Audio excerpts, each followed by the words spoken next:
వైఎస్ఆర్సీపీ నేత మేరుగ నాగార్జున మీడియాతో మాట్లాడుతున్నారు. ఇప్పుడు లైవ్ లో చూద్దాం. ఈ విధంగా చేస్తా ఉన్నారు.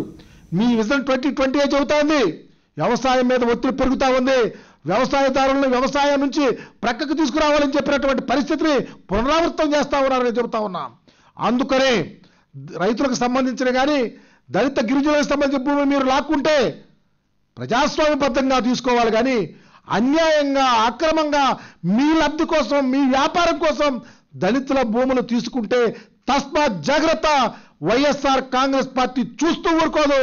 పర్టికులర్గా రాజధాని ప్రాంతంలో అసైన్మెంట్ భూములు దళితుల భూముల మీదకు మీరు వెళ్తే మీరు ఖచ్చితంగా అక్కడ దోషులుగా నిలబడతారు. వైఎస్ఆర్ కాంగ్రెస్ పార్టీ ఖచ్చితంగా జగన్మోహన్ రెడ్డి గారి మాట మచిలీపట్నంలో చెప్పినట్టే దళితుల భూములు అంటుకుంటే కబడతారని ఆయన చెప్పినటువంటి విషయాన్ని ఖచ్చితంగా రాజధాని ప్రాంతంలో దళితులు గమనించాలని, దళితులకు వైఎస్ఆర్ కాంగ్రెస్ పార్టీ అండగా ఉంటుందని, దళితులను మోసం చేసే చంద్రబాబు నాయుడు గారి ప్రభుత్వానికి పారదోలే రోజులు దళిత ఉద్యమాల ద్వారా ఖచ్చితంగా ముందుకు రాబోతా ఉన్నాయి.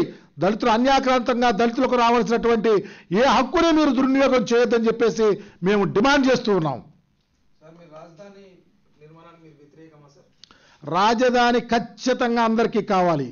దాన్ని ప్రజాస్వామ్యబద్ధంగా ప్రజలకు ఎవరు హర్ట్ చేయకుండా మా ఉపయోగపడే విధంగా బ్రహ్మాండంగా కట్టాలని మా అభిలాష మా నాయకుడు ఎప్పుడో చెప్పాడు. దళితుల భూములు లాక్కుంటే నిర్మాణం చేస్తారా?